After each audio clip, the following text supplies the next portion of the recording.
Hello అందరికీ, ఈరోజు మన ఛానల్లో మిల్ మేకర్స్తో పకోడీ ఎలా చేయాలో చూసేద్దాం రండి. ఇవి పిల్లలకు ఈవినింగ్ స్నాక్స్గా కూడా పెట్టేయచ్చండి. ఫస్ట్గా ఒక బౌల్ తీసుకోండి. దాంట్లో నేనైతే 2 కప్స్ వరకు మిల్ మేకర్స్ వేసేసుకుంటున్నానండి.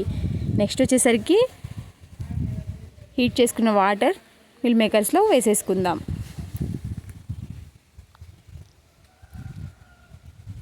ఒకసారి ఇలా ప్రాపర్గా మిక్స్ అయ్యేటట్టు కలుపుకుని 10 నిమిషాలు మూత పెట్టి పక్కన పెట్టేయండి.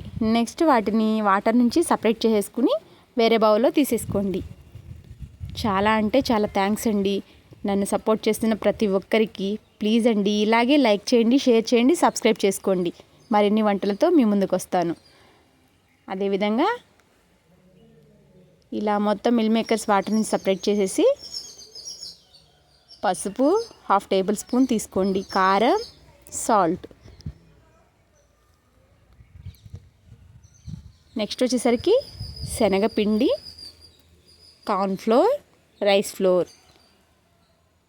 నెక్స్ట్ వచ్చేసరికి గరం మసాలా, అల్లం వెల్లిగడ్డ పేస్ట్, ధనియాల పొడి. ఈ 3 కూడా తీసుకున్న తర్వాత ఒకసారి ప్రాపర్గా మిక్స్ చేసేయండి. నెక్స్ట్ వచ్చేసరికి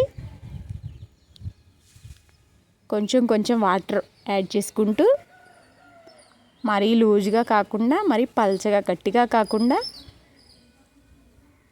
ఈ విధంగా రెడీ చేసుకోండి. నేను ముందుగానే ఆయిల్ హీట్ చేసి పెట్టుకున్నానండి. హీట్ చేసి పెట్టుకున్న ఆయిల్లో ఈ విధంగా మిల్ మేకర్స్ని వేసేస్తే అయిపోతుంది. వెంటనే గెంట పెట్టేయొద్దండి. కొంచెం సేపు అయిన తర్వాత గరిటెతో తిప్పుకుంటే సరిపోతుంది. ఈ విధంగా మన మిల్ మేకర్ పకోడీ రెడీ అయిపోయిందండి.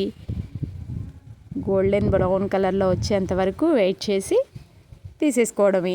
నెక్స్ట్ వచ్చేసరికి కొంచెం అంత కరివేపాకుని వేయించి మిల్ మేకర్స్లో వేసేసుకుంటే రెడీ అయిపోతుందండి మన మిల్ మేకర్ పకోడీ. చాలా టేస్ట్గా ఉంది. మీరు కూడా ట్రై చేసి ఎలా వచ్చిందో కామెంట్ బాక్స్లో కామెంట్ చేయండి ప్లీజ్.